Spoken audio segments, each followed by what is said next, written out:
Anam, thank you so much for the invitation. This is Amreen Iqbal. I'm a clinical psychologist और मेरी जो area of specialisation है वो adult counselling है. वो मैं आपको बाद में बताऊंगी कि काउंसलिंग जो है is a sub branch of the clinical psychology. इसके अलावा I been into teaching profession, पढ़ाने में भी हूँ और थोड़ा बहुत जो है वो मीडिया के ऊपर भी काम करती हूँ. कुछ मैंने होस्टिंग भी की हुई है और द अल्टीमेट जो इस सारे का मकसद जो है वो अनम ये है कि साइकोलॉजी का जो भी कॉन्सेप्ट जो है वो अभी लोगों में बहुत ज़्यादा ऑब्वियसली इतना नहीं, तो इस प्लेटफॉर्म के थ्रू और जो अभी आपके साथ हम ये रिकॉर्डिंग भी कर रहे हैं तो ज़्यादा लोगों तक जो है वो हमारी एक्सेस हो जाती है. So this is what all about me little bit.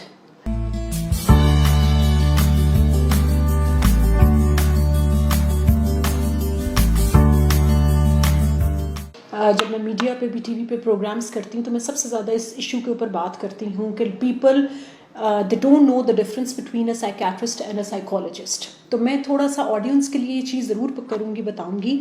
Psychiatrist are the MBBS doctors और वो जो है इलाज करते हैं दवाइयों के ज़रिए. साइकोलॉजिस्ट जो होते हैं वो बाकायदा थेरेपी करते हैं. और जो कॉन्सेप्ट है जो यूरोपियन कंट्रीज़ का वो ये है कि psychologist, psychiatrist and social workers they work in collaboration. तीनों इकट्ठे मिलकर काम करते हैं. अनफॉर्चुनेटली हमारे यहाँ भी वो कॉन्सेप्ट मिलकर या people either go to psychiatrist या वो साइकोलॉजिस्ट के पास जाते हैं. तो साइकेट्रिस्ट जो होते हैं वो सिर्फ मेडिकेशन के थ्रू लोगों का ट्रीटमेंट करते हैं और हमारे 80% प्रॉब्लम्स ऐसे होते हैं जिसमें हमें दवाई की ज़रूरत नहीं होती. एंड विद ड्यू अपॉलॉजी हम मीडिया में भी जो ये दिखाते हैं कि जी साइकेट्रिस्ट लिख के नीचे हम माहिर नफ्सियात लिख देते हैं. तो हमें ये डिफरेंस पता होना चाहिए कि कहाँ जो है वो और साइकेट्रिस्ट की कब ज़रूरत है ये भी डिटर्मिन जो है साइकोलॉजिस्ट ही करेगा.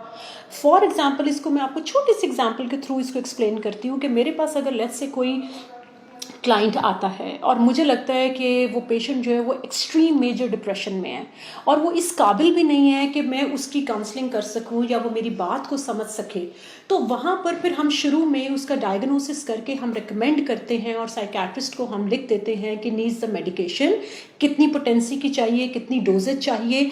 लेकिन एट द सेम टाइम जैसे ही थोड़ा सा वो मेडिकेशन का for the time being temporary effect आता है, काउंसलिंग स्टार्ट हो जाती है. जैसे जैसे काउंसलिंग ग्रेजुअली जो है प्रोग्रेस करती है वैसे वैसे हम दवाई को आहिस्ता आहिस्ता टेपर ऑफ करते हुए कम करते जाते हैं. Ultimately by the end of the day आप हमेशा के लिए दवाई नहीं खा सकते और आपको ज़िंदगी में खुद जो है वो आपको इतना स्ट्रॉन्ग और आपकी विल पावर होनी है कि आपने अपनी प्रॉब्लम्स को खुद रिजॉल्व करना है. तो वहाँ पर जो है वो फिर काउंसलिंग और थेरेपी जो है दैट वर्क्स आउट. तो मैं लोगों को प्लीज़ रिक्वेस्ट करूँगी कि जब भी जो है कोई ऐसा हो तो दे शुड नो कि they need to go to the psychologist और a counsellor at first place. अच्छा, एडल्ट में नो डाउट जो WHO ने हमें डिफाइन किया दैट इज़ 18+, इसको हम कहते हैं. सबसे पहले अनम बेटा ये जानना बहुत ज़रूरी है कि काउंसलिंग है क्या. फिर ऑब्वियसली एडल्ट काउंसलिंग उसके लिहाज से आता है. काउंसलिंग जो है वो क्लिनिकल साइकोलॉजी की एक सब ब्रांच है. जैसे sports psychology, educational psychology, criminal psychology और डिफरेंट काइंड्स ऑफ जो हैं वो है चाइल्ड साइकोलॉजी. काउंसलिंग जो है बाकायदा एक सब एरिया है. क्लिनिकल साइकोलॉजी उन लोगों के लिए जो अभी तक एक मिथ और एक टैबू है कि जो लोग पागल हो जाते हैं विद ड्यू अपॉलॉजी में, तो I even don't want to use this word. तो उसको जो है वो लोग समझते हैं कि पागलपन को हमने एसोसिएट किया हुआ है, पागलपन का ताल्लुक हमने बनाया हुआ है कि जब भी हम किसी साइकोलॉजिस्ट के पास या साइकेट्रिस्ट के पास जाएंगे तो हमारे जहन में फ़ौरन आता है यार तुम पागल हो गए हो या तुम जो है वो तुम्हें जो है वो ज़हनी मरीज़ हो गए हो. तो इस मिथ को, ये जो टैबू है जो हमने खुद एक लिंक बना दिया है ज़हनी अमराज में और ये पागलपन जो है, ये दोनों दो मुख्तलिफ चीज़ें हैं. तो उससे सबसे पहले बात तो ये कि इस हमने कनेक्शन को ब्रेक करना है, इस कनेक्शन को हमें डिसोसिएट करना है. दूसरी बात आपने पूछी काउंसलिंग की. क्लिनिकल साइकोलॉजी एक एरिया है जिसमें पेशेंट्स जब बहुत ज़्यादा उनका इंटेंस हो जाता है प्रॉब्लम्स, उनके बहुत ज़्यादा जो है वो डिसऑर्डर में कन्वर्ट हो जाता है, तो वहाँ पर नो डाउट उनको मेडिकेशन और थेरेपी की ज़रूरत होती है. ठीक है जी. ये ज़्यादातर अनम वो ये केसेस होते हैं जिसमें कि ड्रग इंड्यूस्ड साइकोसिस, जिसमें कि बहुत ज़्यादा लोग जो ड्रग्स वगैरह लेते हैं या कुछ उनमें कोई, अगर आप ये देखें उनकी पर्सनालिटी लेट्स से 20-25 साल तक वो चीज़ें अंदर रख रख के वो बहुत ज़्यादा डिस्टॉर्टेड फॉर्म में, या जो बहुत ज़्यादा लोग जादू टोने और फकीरों इनमें पड़े रहते हैं और वो इंतहा तक अपनी ख़राब करवा लेते हैं चीज़ें, वहाँ होती है क्लिनिकल साइकोलॉजी। आपने काउंसलिंग का पूछा, तो काउंसलिंग जो है मैं ये बता दूं कि काउंसलिंग इज़ जस्ट लाइक कि आप जैसे अपने दांतों की स्केलिंग के लिए हर 6 माह या 3 माह या 1 साल बाद हम करवाते हैं, या जैसे हम फेशियल्स और मैनिक्योर पेडिक्योर करवाते हैं, या जैसे हम अपनी आउटर क्लेंजिंग की बात करते हैं, या when we talk about a spirit तो हम स्पिरिचुअलिटी की बात करते हैं जो हमारी स्पिरिट को क्लीन करती है। डिड वी एवर थिंक कि हमारा एक ब्रेन भी है और उसकी भी क्लेंजिंग जो है वो ज़रूरत है। सिंपल वर्ड्स में, आम ज़बान में मैं लोगों की और ऑडियंस के लिए जो है वो इसको आसान अल्फाज में ये बताऊंगी कि counselling is just like the cleansing of the thoughts. देखिए, जहाँ हम रह रहे हैं ना, वहाँ पर इर्द गिर्द हमारे बहुत ज़्यादा नेगेटिविटी है, in the form of jealousy, in the form of hatredness, in the form of malice, in the form of competitions, negative competitions। अब वो जितनी भी हमारे इर्द गिर्द डर्ट है, ना चाह कर भी इम्पैक्ट हमारे ऊपर होता है, उनका असर हमारे ऊपर होता है। अब मुझे ये बताइए कि हम जब हर रोज़ सुबह मुंह को धोते हैं या हम घर जाके मुंह साफ़ करते हैं तो इर्द गिर्द की जो बाहर की पोल्यूशन मट्टी होती है हम उसको क्लीन करते हैं। अगर हम अपने बाहर की डर्ट को क्लीन कर रहे हैं तो जो डर्ट हमारे अंदर कंटिन्यूसली जा रही है उस डर्ट को कौन क्लीन करेगा? और लेट मी ब्लंट इनफ कि हमें अपने अंदर की शिट और अपने अंदर की डर्ट और अपने अंदर की नेगेटिव थॉट्स को खुद ही क्लीन करना है। तो counselling deals with the cleansing of the thoughts, क्योंकि ब्रेन को तो आप खोल के नहीं ना साफ कर सकते। It's all about thoughts, it's all about जो हमारा सोचने का अंदाज जो है, जिस पर्सपेक्टिव से या जिस तरीके से हमने अपनी ज़िंदगी को हम लेते हैं, उस अंदाज को बदलने की ज़रूरत है। तो काउंसलिंग जब हम बात करते हैं तो काउंसलिंग हर इंसान को चाहिए, you, me, everybody needs counselling. और आपको मज़े की बात बताऊं कि we psychologist are even suppose to take few sessions once a year, because हम जब इतना ज़्यादा इस एरिया में डील करते हैं क्लाइंट्स को तो उसका इफेक्ट हम पे भी आता है। मीडिया के लोग जो डेली इतनी नेगेटिव ब्रेकिंग न्यूज़ देते हैं, इफेक्ट उन पे भी आता है। So that's the reason counseling should be a part of our daily life activities। उसको चाहे हम मोटिवेशनल स्पीचेस का नाम दे दें, वो थोड़ा सा सिर्फ मोटिवेशन पे बेस्ड होता है, बट हर ऑर्गेनाइजेशन को चाहिए कि उनके पास साइकोलॉजिस्ट हो। स्कूल्स के अंदर स्कूल्स का साइकोलॉजिस्ट, ऑर्गेनाइजेशन के अंदर इंडस्ट्रियल साइकोलॉजिस्ट होने चाहिए, क्योंकि हमारी परफॉर्मेंस अल्टीमेट बेस्ड करती है if we are mentally healthy, only then we can give our best, only then we can perform well. So, this is the concept of the counseling.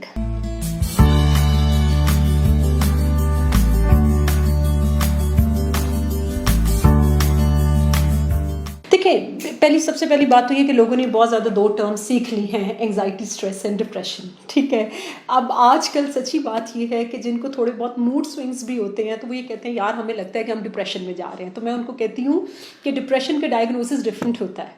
Depression के लिए minimum आपको 6 महीने का criteria चाहिए कि अगर आप लो मूड में कंटिन्यूसली 6 महीने रहते हैं तो then you are being diagnosed with the depression, otherwise वो एक लो मूड एक फेज होती है। तो सबसे पहले तो ये क्लियर कर दूँ।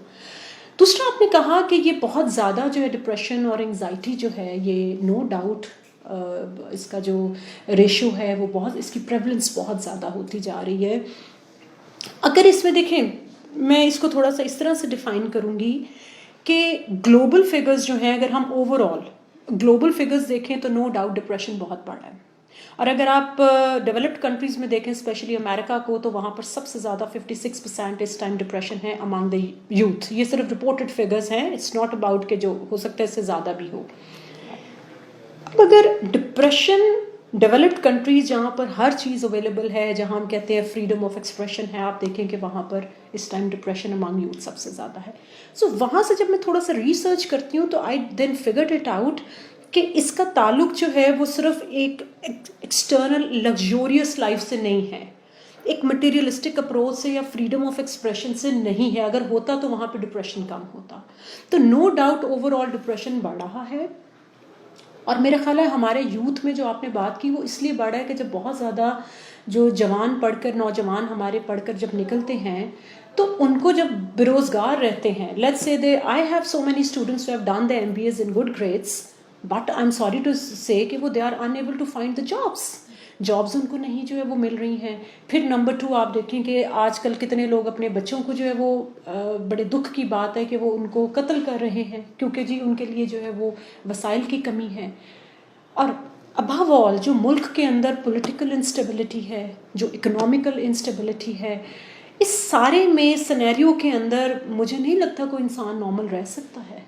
Even you ask about me, आप बाहर निकले आपको नहीं पता कि आप जिंदा वापस आएंगे कि नहीं आएंगे। अंदर हम जो 15 साल से टेररिज्म की जो हम जंग लड़े हैं और हालत जंग में हैं, तो आपको क्या लगता है कि एक इंसान नॉर्मल रह सकता है? उसका इम्पैक्ट होगा। But at the same time we need to talk about this problems. हमें ये देखना है कि अगर ये डिप्रेशन बढ़ रहा है, अगर एंजाइटी बढ़ रही है, तो कौन से ऐसे हमें फैक्टर्स हैं। एटलीस्ट अगर हम let's say 5 factor figure out कर लेते हैं, 3 को हम नहीं वर्कआउट कर सकते, 2 को तो वर्कआउट कर सकते हैं। तो ये जो आपका प्लेटफॉर्म है, this is a very, I appreciate your efforts. और आपके थ्रू मेरे ख्याल लोगों में अगर कुछ लोग भी इसको देख के अगर थोड़ा बहुत उनको ये कॉन्सेप्ट हो जाए और वो कॉन्शियस लेवल पे शऊरी तौर पर वो अपनी ब्रेन को भी उतनी ही इम्पोर्टेंस दें जितनी वो अपने जिस्म को इम्पोर्टेंस देते हैं, तो मेरा ख्याल है कि उनके जिस्म के मसाइल भी काफ़ी कम हो जाएंगे।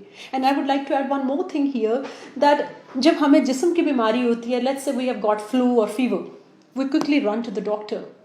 हम जाते हैं, फीस देते हैं 1000-1500 की दवाई लेके बड़े सुकून से हम आके दवाई खा के और हम कहते हैं कि जी हमारा जहन which is like a power station, और पावर स्टेशन पूरे जिस्म को भी कंट्रोल कर रहा है। I am sorry to say we take our brain as for granted. और जब जहन को कोई मसला होता है, आप मुझे बताइए कि अगर हमें फीवर, बॉडी के अंदर इन्फेक्शन हो गई तो क्या इन्फेक्शन बोलती है? No, it doesn't speak out, it tells you in the form of the symptoms. वो आपको बताती है बुखार करके, तो आपको पता चलता है बॉडी के अंदर इन्फेक्शन है and you have to go for the antibiotic. Similarly अगर ब्रेन के अंदर कोई इन्फेक्शन हो गई, आई एम सॉरी टू से हम उसको जो है वो एक्सेप्ट ही नहीं करते, और ब्रेन नहीं बोलेगा, और ब्रेन बोलेगा in the form of depression, brain बोलेगा in the form of the stress. Got it? तो जब भी आपको लगे कि आपको थोड़े से आसार ऐसे हैं जिसमें आप लथार्जी मूड है, आपकी परफॉर्मेंस कम हो गई है, आप जिंदगी में खुश नहीं हैं, you are not happy, specially the work you are doing, you are not happy, और आपने एक फेक ऊपर से हंसी रखी हुई है दैट यू आर स्माइलिंग, तो आई एम सॉरी टू से आप इसके साथ ज़्यादा देर तक जो है वो आगे नहीं चल सकते, और कहीं ना कहीं अंदर आपको दीमक की तरह चाटती रहती है। सो द पॉइंट इज कि this is the right time कि जब we have to talk about these are mental problems. और मुझे तो ये लगता है कि एजुकेशनल इंस्टीट्यूट्स के अंदर साइकोलॉजिस्ट को रेगुलर बेसिस के ऊपर स्टूडेंट्स को वर्कशॉप्स देनी चाहिए ताकि उनमें इस चीज़ की अवेयरनेस आए।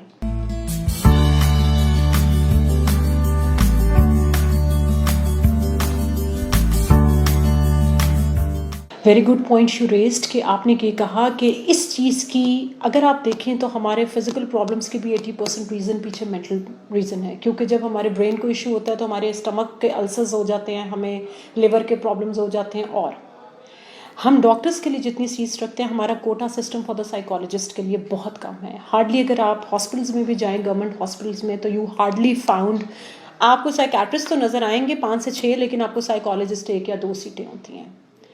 जबकि आपको ये पता है कि साइकेट्रिस्ट ने सिर्फ आपको देखना है और मेडिसिन सिम्टम्स की बेसिस पे दे देनी है।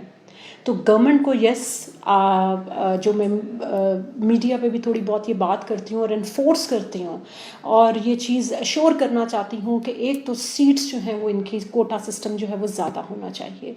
नंबर 2, जितने भी एजुकेशनल इंस्टीट्यूट्स हैं, whether they are schools or colleges or universities, they should hire the educational psychologist, क्योंकि आप देखिए बच्चों में भी बड़े प्रॉब्लम्स होते हैं, हाइपर एक्टिविटी होती है, डिसलेक्सिया है, अटेंशन डेफिसिट डिसऑर्डर है, बच्चों में जो कॉन्सेंट्रेट नहीं कर पाते हैं, चाइल्ड स्पेशलिस्ट होना, चाइल्ड साइकोलॉजिस्ट होना चाहिए। इसी तरह कॉलेज और यूनिवर्सिटी में जब बच्चे जवान हो रहे होते हैं, एडोलेसेंट एज में, उनकी हार्मोनल चेंजेस, बॉडीली चेंजेस आ रही होती हैं, they get frustrated and a lot of things they don't understand, at that time even psychologist जो है वो उनको बड़े अच्छे तरीके से गाइड कर सकते हैं।